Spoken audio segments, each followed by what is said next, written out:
Okay, hey, what's up, everybody? This is like not the most punchy or dynamic way to start a stream, but I guess bear with me for 2 seconds while I figure out how to shut down this other one that shouldn't be happening. How do you even do that? Okay. Can anyone at least confirm that like I can be heard? Like I would love to at least have a microphone functioning. As long as I've got 2 streams going. I don't know nearly enough about. Okay, so that's the one that's live right now. And that is okay. Okay, cool. They were supposed to start. Wait, why did I say they were supposed to start at 12:16 and 12:18? What the fuck is happening? I'm very confused. Hello, everyone, though. All right, we brought Homestuck into the chat. 30 seconds in. I don't have a watch, but imagine I did. Okay. Well, this is weird and confusing. I'm gonna try to figure out how to like, you know what? Maybe fuck it, actually. I'm just gonna start talking about things, and then later I'm gonna go back and delete one of them, because I guess if they're both going, they both have like the same stuff happening, right? Right? So I'm just gonna do my spiel, and then whatever happens, happens. And I'll sort it all out later, and hopefully I don't accidentally delete like an hour worth of content. Marjo, go to bed! Damn! Also, hi, Viv. I'm glad you're here while you're cleaning. Hello, people whose YouTube usernames I can't announce. Thank you, Allison, for confirming that we're not doing Homestuck. Oh, the other isn't playing anything. Okay, so that, yeah, because I only hit start stream on one, so it'll be really easy to go back and figure out which one is the imposter. This is the good stream, and the other one is the evil tethered stream. For those of you who have seen us, that's not a spoiler, so I'll just like go find that one and like yank it. Jesus Christ on a stick. Typical. So hi, let's just do a proper start. Fuck.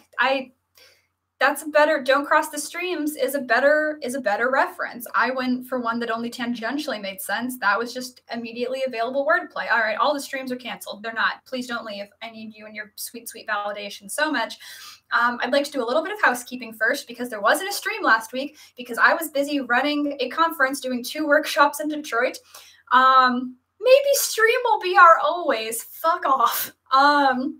Everyone please insert the word stream into your favorite meme right now. So there wasn't a stream last weekend because I was in Detroit running a conference, and after that conference I came back and I spent all of this week starting at my new job and training, and yesterday and today I spent like 7 hours from like 8:30 to 5:30 in like day-long intensive classes to become certified to teach the Our Whole Lives program for the Unitarian Universalists 4th and 6th graders next year. So basically what I'm getting at here is I've had a fucking lot going on this week, and I'm so tired. But this whole time I've been so excited to get back to y'all and do another stream. Because I really missed doing it last week. And like obviously it would have been super impractical. 2 streams in my YouTube. It's more likely than you think. I guess it is. Whatever, we'll kill the one. Kill your double. Oh, I'm teaching what at where? To Gygaxis Vein Heart. All right. I am teaching a program called Our Whole Lives for the Unitarian Universalist Church. It is a really cool, holistic, comprehensive, super, super queer-friendly sex ed program that I've shadowed before, and now I'm going to be certified to teach it next year. And it's going to be, shut the fuck up, Allison. I'm sorry. I love you. Leave me alone. I'm so tired. You guys, yeah, it's a very cool program. I'm really happy. I'm really happy to be involved in it. There was something else I was going to say about it, and it's completely fled my brain now. Oh, yeah, no, like I'm slightly more qualified as a sex educator than the last time you guys saw me. But because now I've officially completed my conference organizing with the National LGBTQ Task Force, put that on my resume. I've led 2 more workshops at a conference. And I'm, as of tomorrow, hopefully, if everything goes right, I will be a certified owl educator. So, woohoo. Yeah, no, go ahead, please. I just feel free to ask me about it literally anytime. Also, Allison, you're right. The fact that you sent me content to help with tonight's stream does not give you the right to bully me. Being my friend gives you the right to bully me, especially because my top love language is gentle bullying, as we've established. If any of y'all follow me on Twitter, I'm so fucking mean to my friends. And my dad. God, if y'all ever see me interacting with Nate, like, please just know that all comes from a place of deep love for that shitty man. Fuck. I also want to say, like, a huge thank you, because I didn't get a chance 2 weeks ago. Like, after my stream, we immediately, like, popped off. Not you, different Nathan, my father figure Nathan. We immediately popped off and, like, beat my first Patreon stretch goal, which is why there is going to be a stream about John Green coming soon that is gonna be just calls her husband Skankzilla. That's romance. Speaking of tonight's fucking topic, but there's gonna be a John Green stream coming up for patrons to watch live, and then that'll be up for everyone else afterwards. You just can't, like, watch it live and do the chat. And then thank you to the 2 people yesterday who also, like, pledged. I don't know what spawned that. That doesn't normally happen on days when I'm not streaming. Like, normally I accrue my latest financial backers for this weird project, like, immediately in the aftermath of having done a stream. But, like, thank you, love you, can pay my internet bill because of you. If y'all like seeing this on your interwebs, please help me keep paying for that service. I'm gonna have to come up with another stretch goal soon, and I don't know exactly what that should look like. So if y'all have any suggestions for just particularly zany things you would like to see me do, yay, Roman's here. Hello. That is that. So, yeah, wow. Hey, it's not capitalism. I'm a DIY educator surviving capitalist hell. You're the asshole if you don't support me, Vivian. Another one of my friends who I can harass mercilessly. Fuck you. I'm not a class traitor. Drunk history version of sex ed. For my next Patreon stretch goal, I will get drunk for your amusement. No, that could be really fun, though. I've thought about doing, like, an episode that's like a walk through historical sex ed figures, and I think I still want to do that one as, like, a normal sober episode, but I think, like, a drunk history episode is a very good idea. Hang on, let me write that down. I always, like, mean to take notes on cool stuff you guys say during the stream, and then I forget, but doing it this time. She's being crowdfunded. That's clearly socialism. The socialist sex witch. It's me. Allison, please don't pay to watch that. I know you're poor. You don't have to give me any money. Drunk bat. Fuck, I could do, like, a drunk explanation of the Bat family. Get me drunk and let me explain all my Batman movie pitches to you guys. I will cry. I mean, I'll cry sober over Batman, but we'll talk about that. We will take suggestions for the next stretch goal. I have a really big one in mind that I think I might do once we start getting into, like, the really outlandish goals. But we'll talk about that, like, in the future. For now, we are almost 9 minutes into this, and I haven't taught you guys shit. Marjo, I appreciate that. Go to bed. That's the last time I'm gonna say it. For $200, I will do a Now, when you say Batman sex stream, like, you want to know how I think Batman fucks? Because it's real short, and that stream will be over fast. Okay, so we're gonna get talking now that I've thanked y'all for stuff and talked about our weird technical difficulties. My outline's not loading, and that's fine. Okay, so tonight we are talking about romance.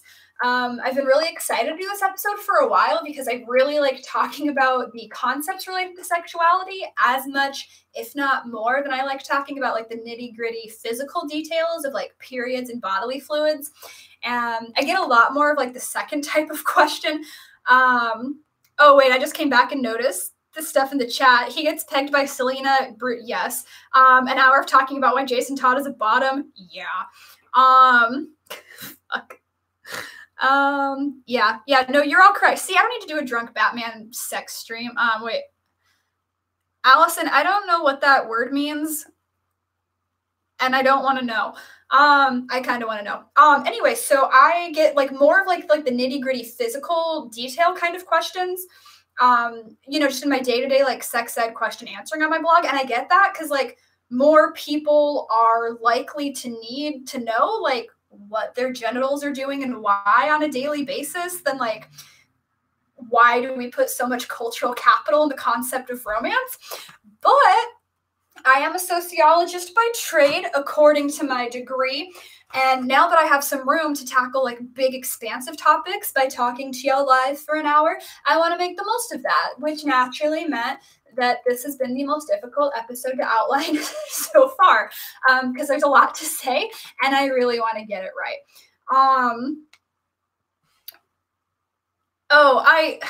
Gygaxis Veinhart. This was planned. This was a planted prop. Also, I want to be super clear. This isn't actually my degree. I don't know where my actual college degree is. This is a convincing looking fake. Whoops, I spent thousands of dollars on it and promptly misplaced it. I graduated 4 months ago and I don't know where the damn thing is anymore. Whoops. Anyway, so I want to start by telling you all what I am not trying to do. I am not here to just bitch about romance and tell you that it's all fake and made up and that love isn't real and that anyone who believes in it is stupid. I've been very upfront about my own personal lack of romantic interest for myself, to the point that I did an entire stream about it a couple weeks back, you may recall, but that absolutely doesn't mean that I think romantic love as a whole is a lie or a sham. Oh no, wait, what's happening over Yeah, listen, I thank you for all the Fs. I earned the degree. That's irrefutable. You don't have to like walk into jobs and slap it on the table to prove you have it. And yes, I am 22. Jess, I don't know if you're trying to say like 22 was too old to misplace a degree like that, or if that's like just the most 22-year-old thing you've ever heard, but either way, you're correct. Fuck. So like, I'm not trying to say I don't think love is real. Like, one of the most irritating tropes in the world to me is like when characters who are supposed to be like super smart and intellectual are like, love isn't real because it's just a bunch of chemicals in your brain. Like, yeah, dipshit. That's what every human emotion is. It's just your brain popping off with some shit you didn't ask for and can't control. Personally, I think in our increasingly commodified, consumerist, capitalist hellscape, your brain firing off random bursts of feeling stupid is like the most genuine thing there is. Love is real. Fuck off. However, having said that, we can definitely acknowledge that we, and by we, I mean the increasingly global human community, how we think about love romantically has changed wildly over the course of our shared history. And while it can certainly play an important role in individual people's lives, the way we talk about and prioritize romance in our cultural hierarchy can be harmful and limiting. Like, do y'all remember the very first stream I ever did where I talked about how sex and hookups can be totally awesome, but the assumption that everyone should be having all the sex they can all the time is like totally not awesome? This stream is kind of trying to be that, but for romance. I'm not shaming anyone who's into it, but rather encouraging all of us to think critically about something that mostly goes unquestioned. So let me get a drink of water. I really appreciate that everyone is sympathetic to me misplacing my degree. If I locate it, I will let you all. That's my next stretch goal. If we hit like 100 and I don't know what I'm making on Patreon right now. If we hit like 150, I will live stream myself searching my room for my degree. That's fun. We can like stop periodically and I'll like explain what things on my wall mean, because there's like a lot of things on my wall. So that'll keep us busy for a while. Also, yes, Nathan, I did in fact wash my water bottle and start on a new one. I'm rotating them consciously. So for the record, that was a joke. I will not live stream myself searching my room for my degree. I do know what is in here. It's actually a Thor magazine cover for Ragnarok. that I like stole off the magazine and put up on my wall because I'm too poor to afford nice posters. Anyway, also because I'm, you know, like bisexual and I gotta have like bi icons, Thor and Valkyrie on my wall. Anywho's, we're gonna talk about romance. So let's start with the history corner, courtesy of the Zesty Book of the Week, Marriage: A History by Stephanie Coontz.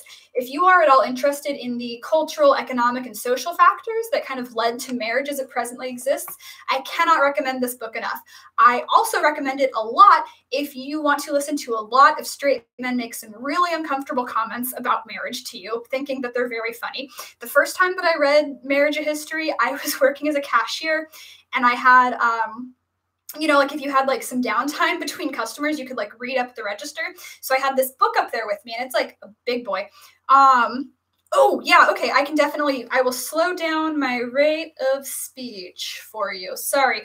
I appreciate you pointing that out. Literally, if I'm getting too fast for anybody at any time, let me know. So I would be sitting up there and I'd have this book, which is huge for the record. It's like a veritable brick, and like a fourth of it is just the citations in the back, which is really funny. You finish it a lot faster than you think you will.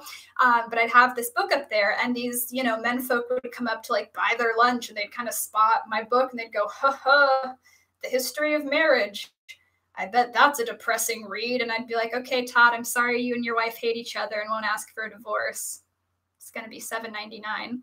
Oof. Yes, title of the book. Hang on. I will drop it right now.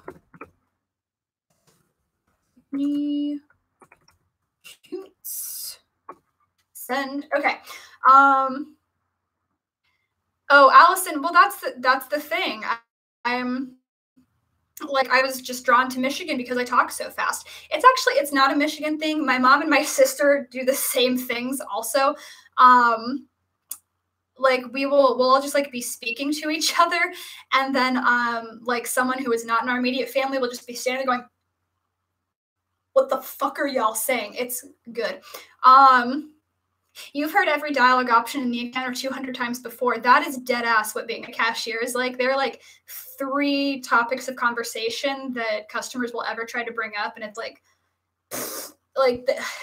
I would honest to God have like married most customers on the spot for saying anything like remotely interesting or like breaking up my day at all.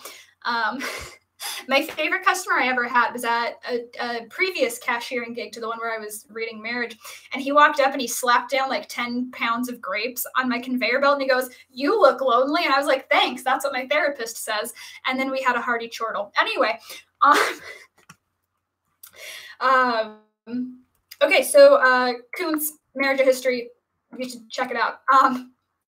We're not going to delve into like all of the stuff in the book because that's not strictly what I'm trying to talk about, like marriage specifically, and there's no point rehashing an excellent text that already exists. But I do really want to share some of the fun historical anecdotes that Coontz talks about with y'all because they are interesting and they provide some very needed context for how much our feelings about romance have changed over the centuries. So for starters, hearty chortle is a nice phrase. Oh, Viv, I literally have never noticed that you talk fast, and I wonder what that says about my brain. It says that we share one. We have like one brain cell that we pass back and forth between us. So the notion that you should choose your spouse or life partner based on love is a pretty new one. Coontz argues that it didn't really solidify as a Western social norm until about the 18th century, like 200 to 300 years ago. In the grand scope of human history, that's nothing, but it makes sense.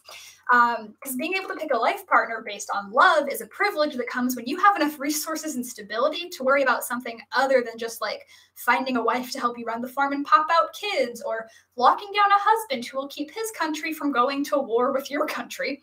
Marriage for much of human history was about politics and money for people at all social levels.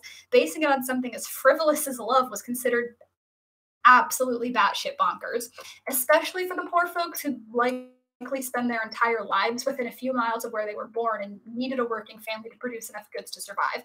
The dating pool was tiny and not getting any bigger, so there was like no time to be picky.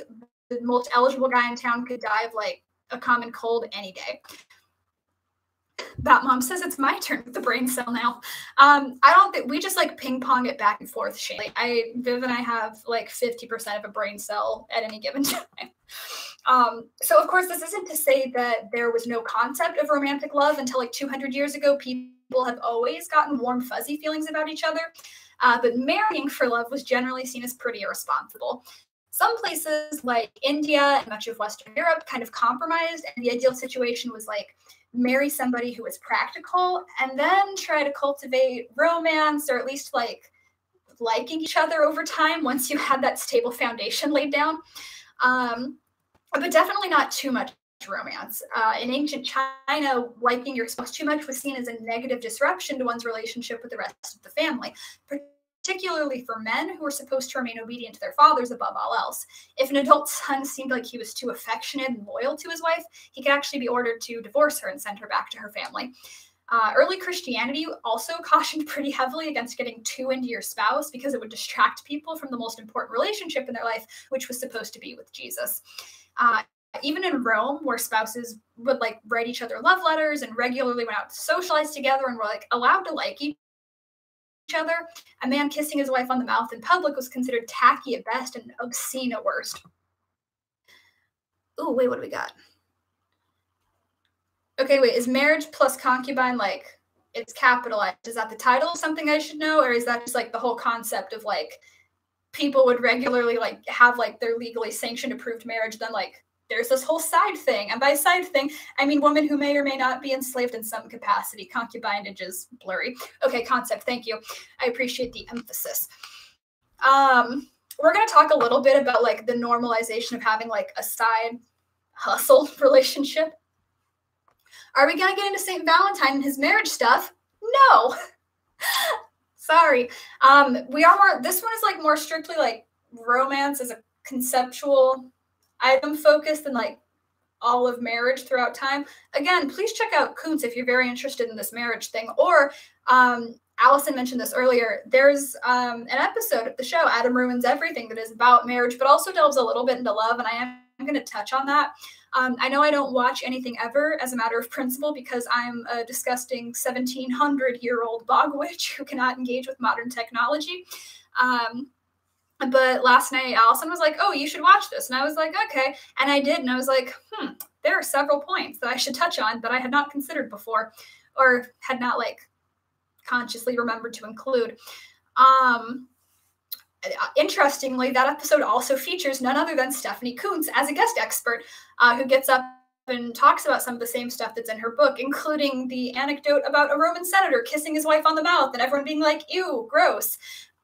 Yes, except for the Umbrella Academy. I did engage pretty heavily with the Umbrella Academy, didn't I? Also, some of y'all may have noticed the slight irony of me saying I'm not allowed to engage with modern technology while being on your computers. Surprise. It's almost like half the things I say are malarkey. Except for the sex ed things. Those are all smart and you should listen to them. And my Batman movie pitches. Those are excellent. And DC should hire me. Anyway, so excessive affection was also considered to undermine good gender relations. Christian women were advised not to be too familiar with their husbands, either by talking too much about their own feelings, because men don't want to deal with stupid lady brain problems, or by giving their husbands affectionate nicknames, because that would undermine their masculine authority in the home. Fellas, is it gay to let your wife give you a nickname? Seems like a slippery slope to getting pegged, if you ask me. Ooh, what do we got? Yeah, Allison, I really appreciated you pitching it. I was like, I know you don't watch TV, but this one thing is good. This one episode is going to be relevant. He also has an episode on dating that I fully intend to go watch because, like, one of, like, my very first concepts for when I started mapping out the Sex Switch stream was, like, I should do one that's called Are Millennials Killing the Dating Industry? Date TBA, it's coming up soon. Whatever the nebulous soon is. So unsurprisingly, the people who had the most leisure time to pursue romantic companionship were the folks with money, but even they weren't allowed to get married totally willy-nilly. Quoth Coontz, in Europe during the 12th and 13th centuries, adultery became idealized as the highest form of love between aristocracy. Because like intimacy and like actual emotional attachment and like good sex are awesome, but you still need to marry prudently to secure money and land and political connections first. That's also where you get like a bit of concubinage. Those did not tend to be like a thing that like everybody had. That was for people with money and spare rooms or houses to keep their concubines in.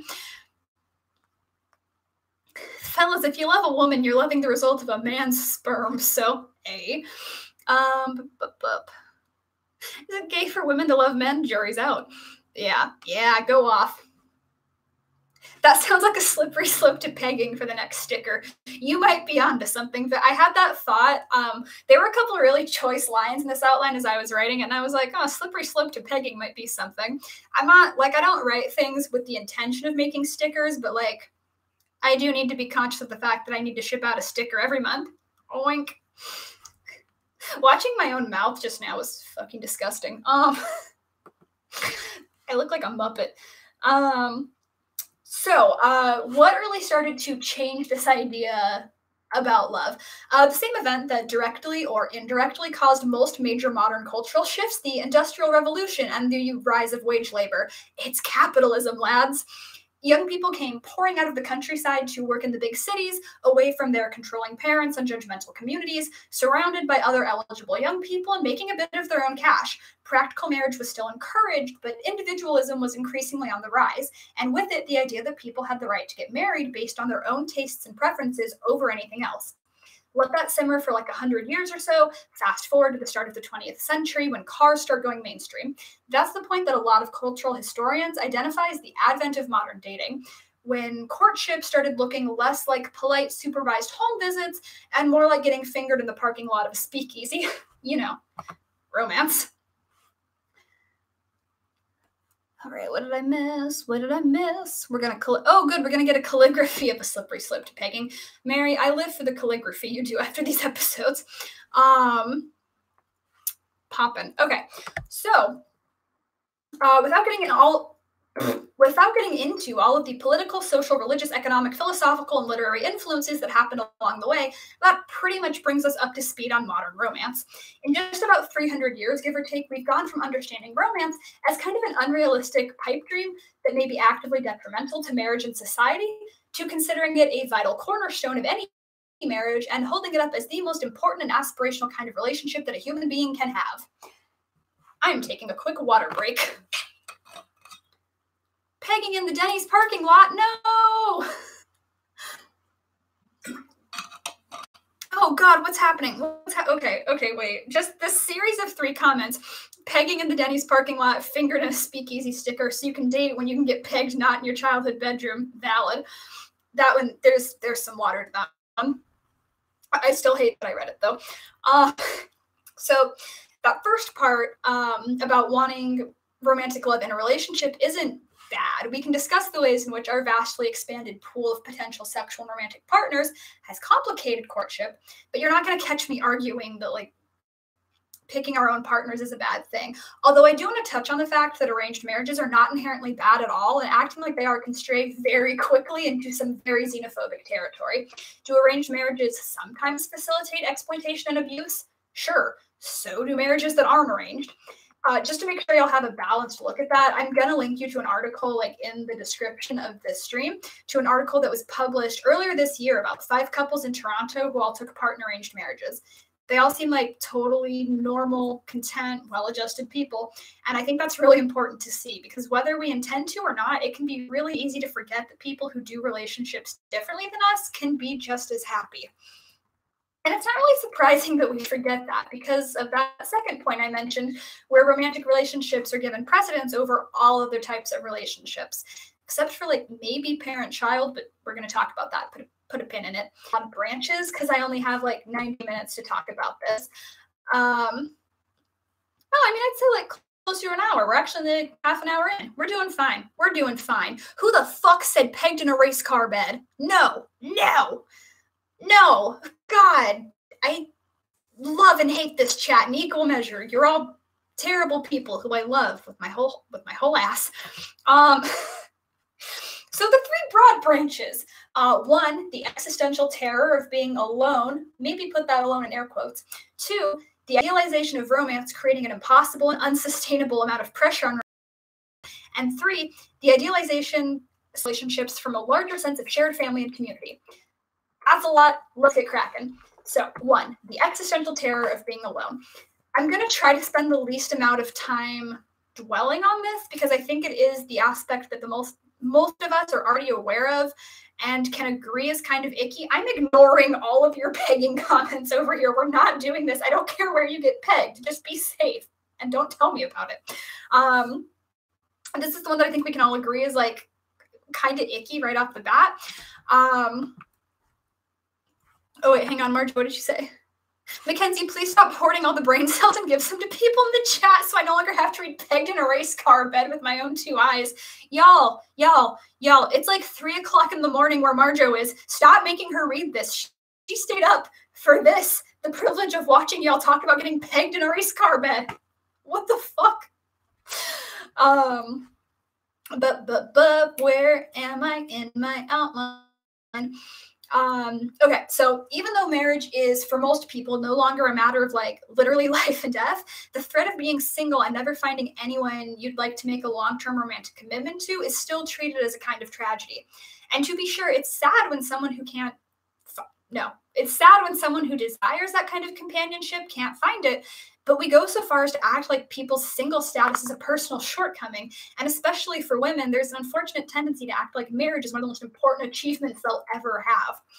And again, I'm not trying to say your relationship isn't special or worth celebrating, but if y'all ever like really gone exploring the culture surrounding heterosexual weddings, the bride and groom are encouraged to spend like thousands, if not millions of dollars on a single day on a lot of shit they're never going to use again, particularly that dress. Capitalism and heteronormativity and a lot of other things got embroiled all together in that one, and it's a hot fucking mess. And if you ever watch any like wedding themed reality shows like Bridezilla to the Dress, you'll see again and again people acting like this one day is the most important part of a woman's life. Like fuck her career aspirations and creative aspirations and like any personal, like getting married is like her biggest day ever. Fuck that. And for the record, yes, my mom really enjoys watching Bridezillas and Say Yes to the Dress. So like I grew up absorbing a lot of that secondhand. It's very possible I became the person I am is like a direct reactionary result of my mom's taste in reality TV. So thank you, Megan. Okay, Allison, I read your comment. I don't feel the need to say it out loud. Pegged in the BHC murder basement is a good one, though. Allison is just listing off places to get pegged on our college campus. Let's see. Oh, from Eli, putting so many expectations and so much stress on one day is a surefire way to make sure you don't enjoy it. Incidentally, that's the same advice I give a lot of people about sex. It's almost like putting an obscene amount of pressure on one thing to be perfect definitely ruins it. This is something that happens to relationships as a whole as well. And this is one of the points that was covered in the Adam Ruins Everything episode that I actually hadn't considered before. But they talk about how a lot of people act like you're supposed to like kind of permanently hold on to the like head over heels, like freshly in love feeling that you get like right when a relationship starts, like forever. And that if that ever fades or changes at all, like it means your relationship has gone to shit. That's ridiculous. We are growing and changing constantly. That's such an unsustainable kind of like over the top feeling to want to have to someone for the rest of your life. Like the way you feel about someone, you first start like falling in love with them, like with all the butterflies and the hormones and your entire brain and body going absolutely batshit fuck crazy. You can't feel like that for the rest of forever. You're going to get used to them. You're going to like walk in on them taking a shit one time too many, and like some part of the magic will be gone. And that's fine. Your relationship just grows and changes. Perfect birth culture definitely is a lot like wedding culture. I don't know a ton about perfect birth culture, but I feel like I can imagine. My sister spent over $10,000 on her wedding. A year later, she had a premature baby and a $10,000 hospital bill that she can't pay. Jesus fucking Christ. Yeah, y'all could take like so much. Wait, was it perfect birth? Okay, no, it was perfect. Okay. The book All the Single Ladies, Unmarried Women, and the Rise of an Independent Nation by Rebecca Traister. Oh, Rebecca Traister is good shit. Yes. Yeah, so I'm not like saying, you know, you shouldn't have a big party to celebrate being in love and shit, but like the excessive amounts of consumption we've normalized to show off that love is like gross. And also like that couple could use that money for so many other things. There's a lot going on over here. Yeah. For cishet men who are really discouraged from being affectionate with each other, there's a lot of only affection you can socially acceptably have is with your girlfriend. Yeah. Romantic love kind of gets turned into like the only form of like closeness and intimacy that like cishet men are allowed to have, which is like, yikes. And then if they are deprived of that, they become incels, which like triple yikes. Yeah, I think what we're learning from the chat right now is that trying to have a perfect anything is bad and doesn't work. Because just said there's a lot of focus within pregnancy and mommy forms to have the best, most perfect, most holistic birthing experience humanly or inhumanly possible. Yeah. Should probably do, like, eventually I feel like I should maybe do like a birth episode. And like if I do that, I'm gonna have to like find someone who's given birth. Because it's sure as shit not me. Okay, where we were talking about weddings. Oh, okay, so before we even get to like the matrimony stage, we've developed a deep cultural discomfort with being single. People who are genuinely comfortable not being in a relationship are often disbelieved and assumed to either be like covering up that they're deeply, miserably lonely, or that they're hiding some kind of like shameful personal defect that makes them unable to hold down a relationship like a normal person would want. Rarely do people just accept that some folks are genuinely happier being single in either the short term or the long term, and that includes self-acceptance. Like I talked about when I did the romantic stream, I was pretty certain for like years that romance was a thing that just like everyone wanted, including myself, even though it didn't feel like I wanted it at all.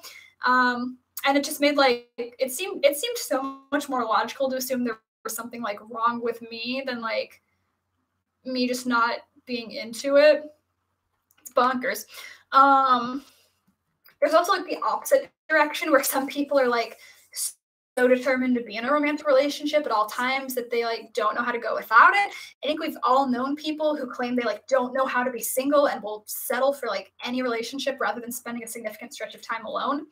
Like, I know I'm not a life coach and I can't tell you what to do with your limited time here on the mortal coil, but I think there is something like fundamentally tragic about someone being totally unable to feel complete without a romantic relationship. When taken to its worst extremes, that kind of mindset makes it really easy for mediocre and outright abusive folks to find partners who will tolerate them because any relationship is seemingly better than nothing.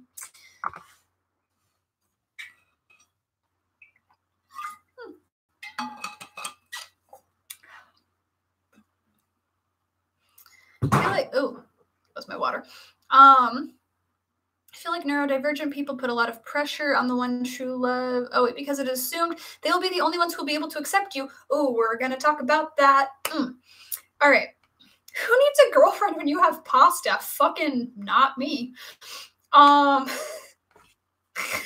is the only love I need, I assure you. To quote a popular tweet, there's more pasta in this house than common sense. Or girlfriends. So part 2, the suffocating pressure of the perfect romance. So the messages we receive about romance from an early age have changed pretty drastically in recent centuries. Not only is romantic love now tied inextricably to happiness in relationships, but we've popularized the idea of the soulmate, a romantic partner who is seemingly like tailor-made to complement and understand us in all ways, and that we shouldn't settle for anything less than that. So, obviously 400 years ago, that would have been unthinkable because nobody can afford to give a shit if the eligible young man across the road is even like particularly attracted to them, like let alone if he shares their interests or not. All that matters is that you need to lock him down because he's making 5,000 pounds a year and you need to find a provider before your dad dies and you and your sisters all get kicked out of the house. Oh, wait, what do we got? Okay, from Eli. That reminds me of that one post about how a lot of men will only break up with their girlfriends if they have another potential girlfriend lined up. God, yeah, gross, gross, gross. Ooh, we could talk about soulmate AUs for a while. There's a lot going on there. Short version is that there's not one person who's like made for you. You can find like you could potentially like have a happy relationship with like numerous individuals if y'all are like willing to put the work in. And speaking of which, so now we want like a soulmate idea. And we have this like popular image of romance telling us that a good partner should just like get us, be head over heels in love with us forever, which is unsustainable for reasons we've already touched on. So now I'm like frantically reworking my outline as I talk. And they should be able to like practically read our minds because they just know us so well and they always know exactly what we need from them. Like you barely have to communicate at all. That's that. This is a topic for another stream that I have every intention of doing. But if y'all ever notice that like in visual media, when couples are having good sex, they like hardly need to talk about what they're doing. Like there's never any fumbling. They don't need to coordinate anything. They don't need to check in. Like there's just a horny telepathic connection to let us know how totally perfect they are for each other. And any characters who do need to like verbally navigate sex are usually lumped into the inexperienced virgin loser category. I cannot even begin to explain to you how much that idea that you shouldn't have to talk to your partner hurts people. A shitload of the sex ed questions I get could be solved real fast by people just talking to their partners. That's all I'm going to say about that. Ooh, also, are we going to talk about those fanfics? Oh, what, the soulmate ones? I don't want to get into the fanfic stuff right now. There'll probably be like a fanfic night. Oh shit, Marjo's fever is coming back. Marjo, feel better. Good, everyone, good vibes to Marjo. We love you. Drink fluids. Get some sleep. The awkward fumbling isn't sexy to voyeurs. Oof, you're correct.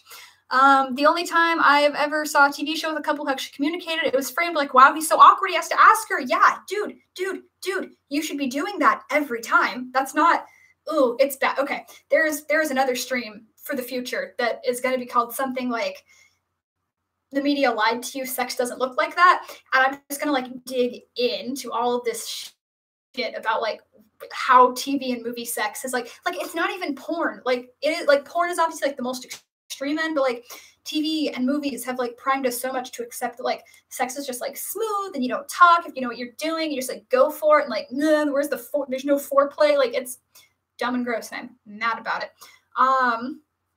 So we're gonna get to that. I'll bump it up on the agenda maybe. Is it even a sex witch stream if like at least one thing doesn't send me into like a furious rambling side tangent? No. You're lucky there's no mention of the hymen in this one. Would love to see a stream like that. Okay, we will bump that up on the agenda. Hang on. Okay. Sex doesn't look like that.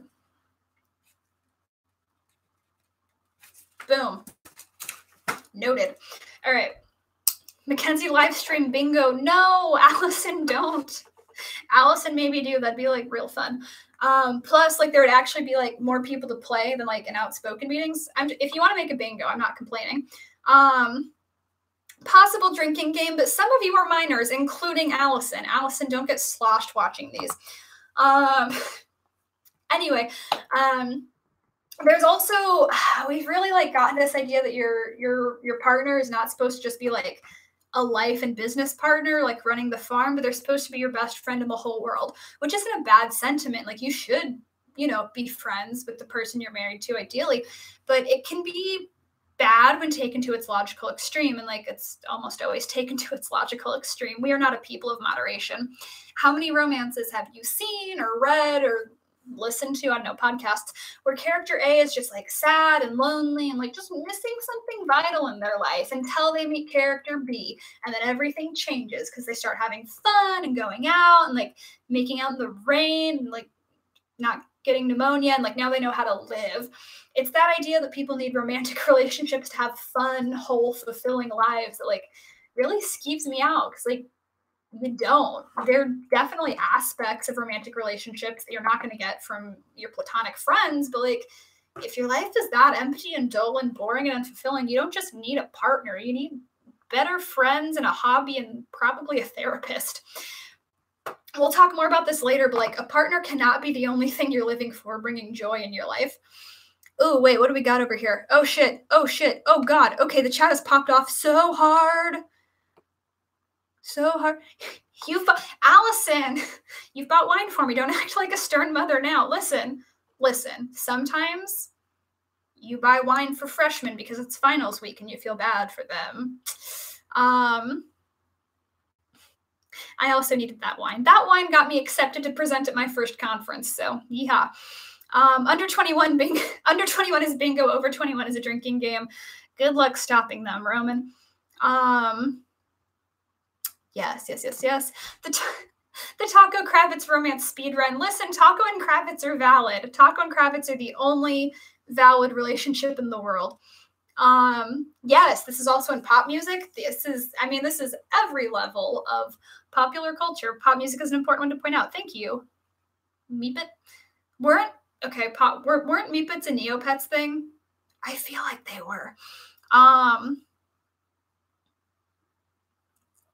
Roman, don't call the cops. We don't allow cops in here. Okay, cool. Yes. I knew it. Okay, all of my Neopets memories just came like whooshing back. Okay. Can I finish this without getting sidetracked trying to remember my old Neopets login to go save my Neopets? Third point. Idealized romance splits couples away from wider society. I think this is what Jess was just mentioning. So the model whereby romantic couples split off and set up their own little individual households and raise their kids totally separate from their families is also relatively recent, and it's pretty Western. There are a lot of cultures where multi-generational households are still the norm, and in America, it all really popped off because of capitalism, go figure. Namely, the post-war push to get people buying their own houses and moving out to the shiny new suburbs.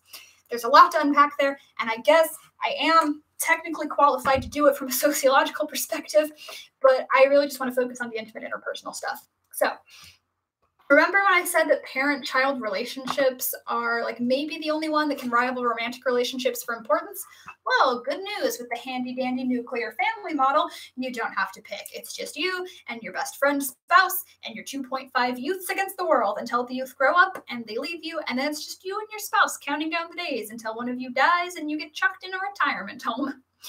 I don't miss like ye olden days when the entire village could like publicly come to your house and shame you if they didn't approve of your marriage. But I do think we've really lost something of our sense of community and shared childcare and just like the influence of having multiple generations living and working together in one household. My throat is also very dry.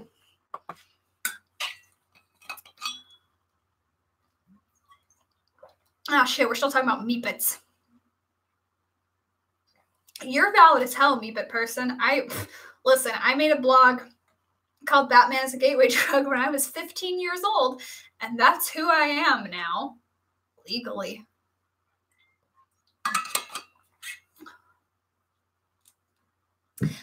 Quoth Jess, we ran from one potentially toxic extreme to another, and I feel the good idea is somewhere in the middle. Yeah, Allison, when you're making sex witch stream bingo,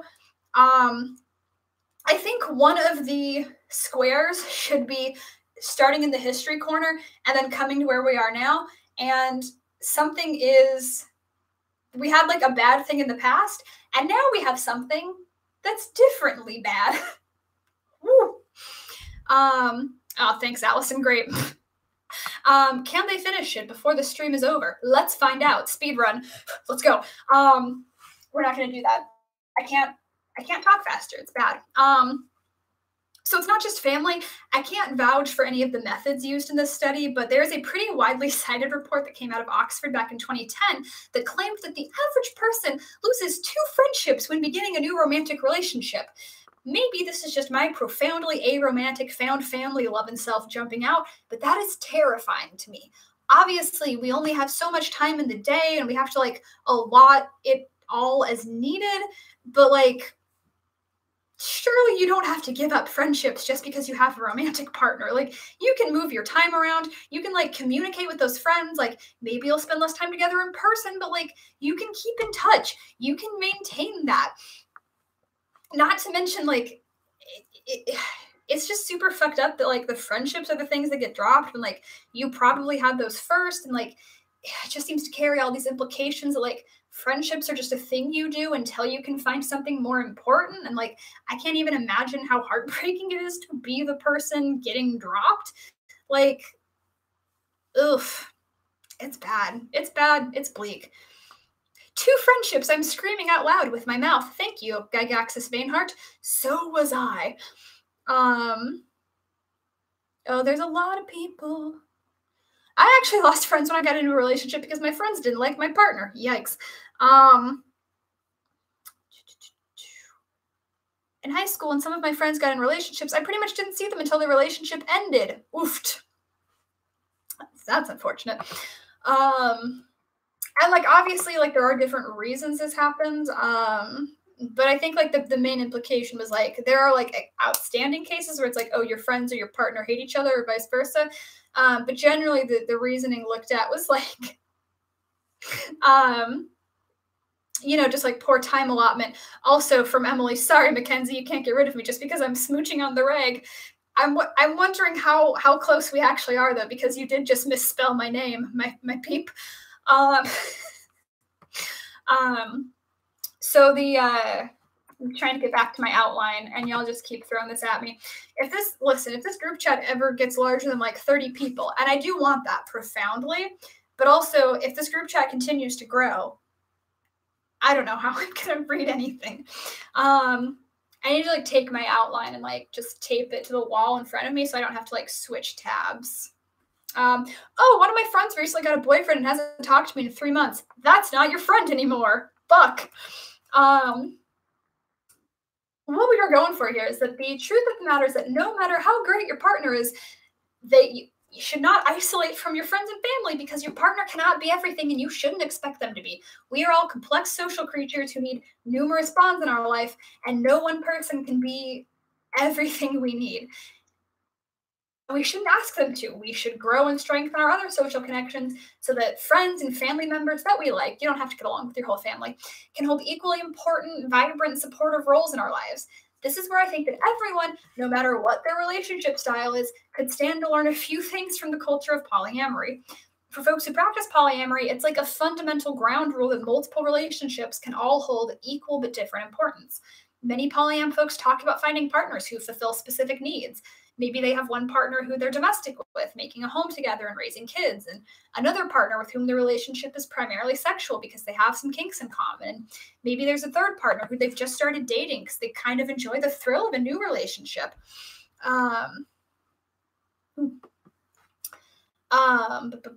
This hypothetical polyam person can love and cherish all 3 of those partners and more while having completely different relationships with all of them. Spoiler, most of the polyam folks I know are quick to point out this also definitely applies outside the context of sexual and romantic relationships. Friendships should be valued and cared for with the same time and priority we give our romantic relations. So hell yes, find a romantic partner, find multiple, settle down, get married, raise kids, whatever.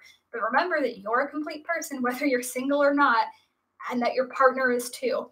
No matter how much you love each other, you will never be able to read each other's minds, and your feelings will grow and change, and that's okay. So show your love by openly and honestly communicating about your feelings, and encourage each other to take time for other people in your lives that make you happy. Ultimate takeaway I would like you to have from this stream: romance is a pretty new idea, and it can be a great thing for a lot of people, but it doesn't need to define you. Historically, it has not. And it's not the only thing that will make your life worth living, I promise. Okay, what did I miss? What did I miss? Oh no, Eli, don't. Okay, sorry, we're talking bingo squares over here. Hydrate or dihydrate would not be a bad space, especially if it reminds any of you to hydrate or dihydrate. From Carol W, to me, it's like you can have more than one friend, so why not more than one partner? And I do want to be clear, I think we can all learn from polyamory. I don't think everyone needs to be polyamorous. That's not something that like everyone is up to emotionally. And that's fine. But, you know, just like we can all learn things from people who are different than us. And this is a big one. Batman mentioned, the Umbrella Academy mentioned, Mackenzie calls herself a bog hag. Mackenzie mentions being aromantic. Some of those are relevant. From Viv, I think I said this before, but finding out my ex didn't like you was kind of the moment I knew things weren't going to work out long term. I didn't know where that was going when I started reading it, but that's fair. Oh, where is Arcane? I think Arcane is outside right now. Getting mad over the hymen. Yeah, Viv, you just preached that story, and I'm not going to get deep into it, but it's, so Viv has been like my best friend ever since we crashed into each other our first year of college, and we don't really remember what happened, but like, she is my soul brain twin sister. And at one point she very casually was like, did you know my partner doesn't like you? And I was like, oh, interesting. And like, then they broke up and like, womp womp. Mackenzie yelling at the chat for spiraling and talking about Twilight. Okay, wait, hang on. Polyamory can be a lot of stress because people get jealous over romance differently from the way they do over sex. Yes, yeah. Although this just because we over romanticize romance so much? I think we definitely have like, maybe. Like I said, you know, polyamory is, I don't think like even in like a world where we learn to like put less emphasis on romance, like polyamory will be for everyone. Like I think that is a personal predilection, but you know, my hair is just really going off tonight. Oh yeah, no, at Annabelle, I never said polyamory does not also have the potential for manipulation and abuse. Like literally every relationship does. I'm not saying any relationship structure doesn't. What do we got? Y'all are doing so much in the chat. Okay, this is mostly bingo stuff. Allison, drop that bingo sheet in the chat.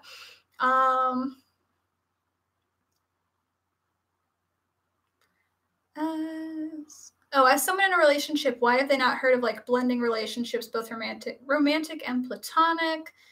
Yes, one of my friends was going to stay with me this weekend, but decided to stay in a hotel instead so they could have sex. They've been in town 3 days, and I've seen them a grand total of 1 hour. I have concerns.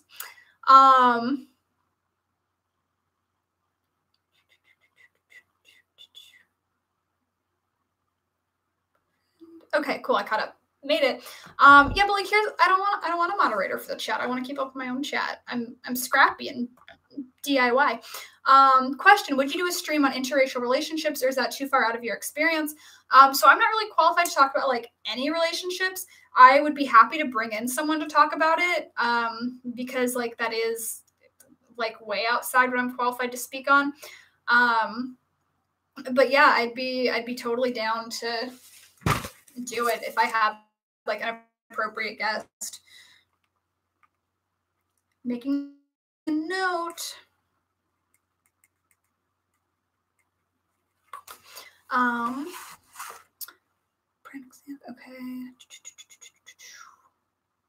Okay, because follow up from Carol about the interracial relationship stream, because I'm the product of such a relationship. I think it's interesting. It is super interesting. I'm just not the person to speak on it. I'm the whitest girl, you know.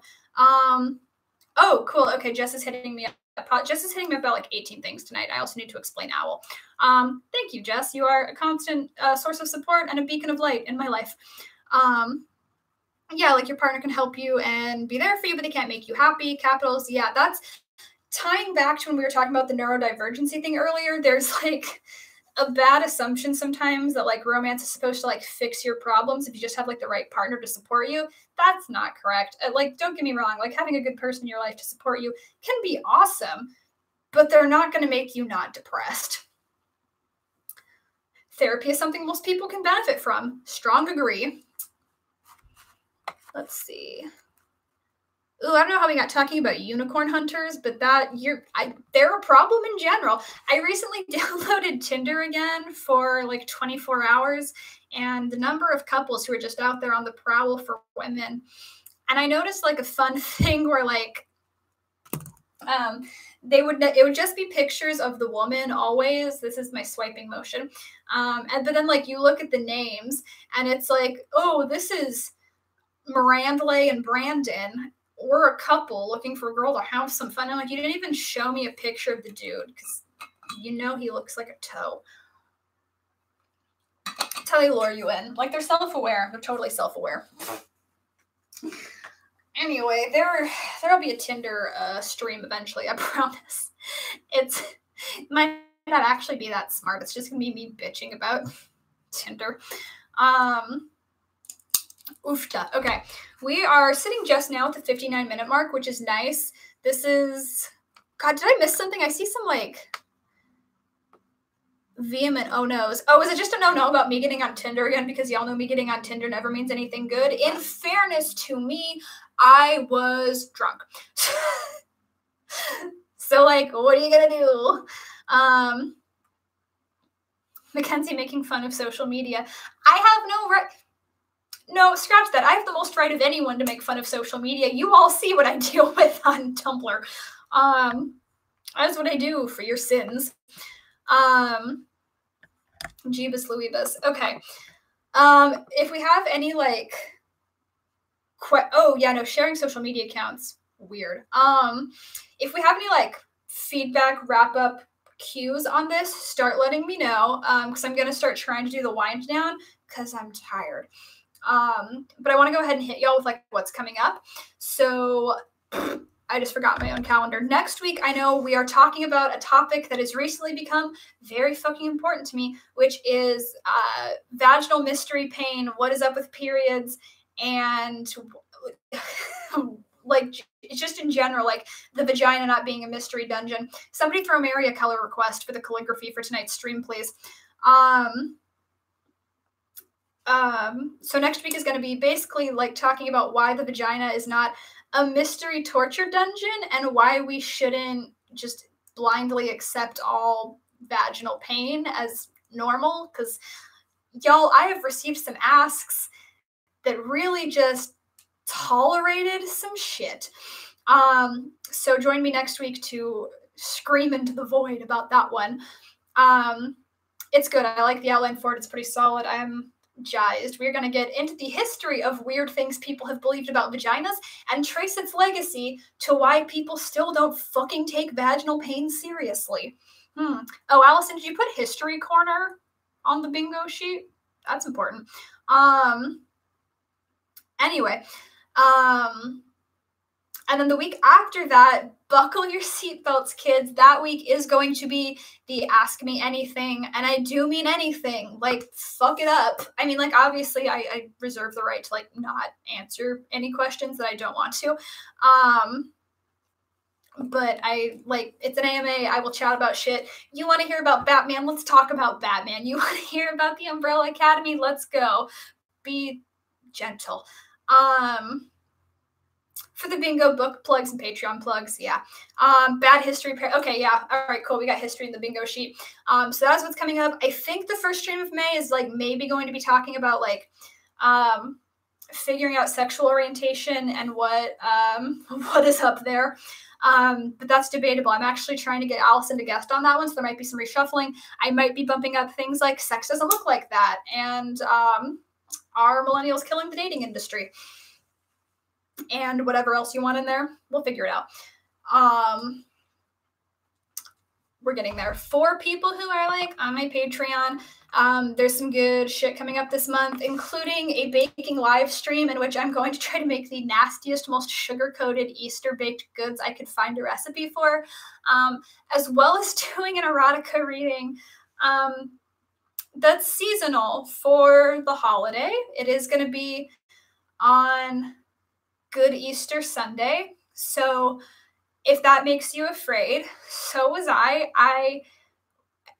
For those of you who don't know, for a certain level of support on my Patreon, I do a monthly reading of an erotic fan fiction, usually around a theme. The Patreon streams, there will be links to on the Patreon page, visible to folks who are at that level of support.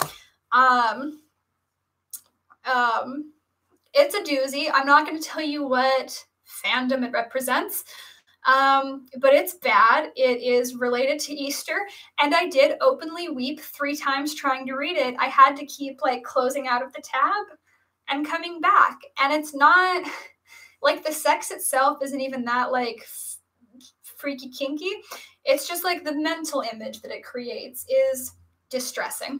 So if you would like to get, oh, I also do for the $3 and up tier, I do like a monthly reflection on a previous popular Tumblr text post and what a curse and a blessing to have enough of those that I can reliably mine them for content for a while. But I'm going to be doing the one about the post that I made that says like, it's cool if you don't want to be in love, which ties to tonight's stream in a big way. And I'm going to build from there, from like what that means and why I made that post, like why one of my biggest like guiding philosophies of sex ed is just like normalizing things and validating things and saying like, yes, that's fine. And why that seems to be so unusual. To Roman, I would say it is less questionable. The sex is less logistically improbable than the Hogwarts squid thing. And it's less conceptually disgusting than the Ted Cruz Guy Fieri thing. But it distresses me for reasons. So anyway, if anyone would like to watch me read and react to the gnarliest fan fiction I can find live, you can like hop on my Patreon. Also, if you want to watch me bake poorly, and if you would like to receive a monthly sticker that may or may not say, seems like a slippery slope to pegging, you can hop on my Patreon. Anyway, it's going to be bad this month. If anyone has like fanfic that they've ever read that is particularly oof, please feel free to send that to me, because I definitely have like a reservoir of them that I can dredge up and use, and just Googling them usually finds something. Worst case scenario, I can usually find some Chuck Tinkle that I think would be fun. For August, when the Hugos are coming out, I definitely want to read the one he wrote about that. But Allison, yeah, of course there's a Glee one. But that's that. There's also going to be, as soon as I can find like the right time for like the maximum number of people to like join in and watch, there is going to be a stream coming out this month for my patrons where I talk about John Green and my feelings thereof. Available to all patrons to watch live, and then like up for everyone after, because I want to make my shit accessible. Like it doesn't need to be like in the vault. This isn't Disney.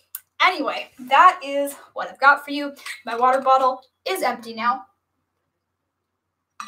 so I'm probably gonna wrap. Thank you all for being here. Thank you for your like engagement and support as always. Oh god. The question is, do you want AO3 so the grammar is a little worst off ff.net? So it's you know, whichever works. Whichever works for you. Send me what your heart desires. Everyone have a beautiful night. Message me with any further stuff. You know where I am on Tumblr at batmanisagatewaydrug.tumblr.hell. I love you all. Good night.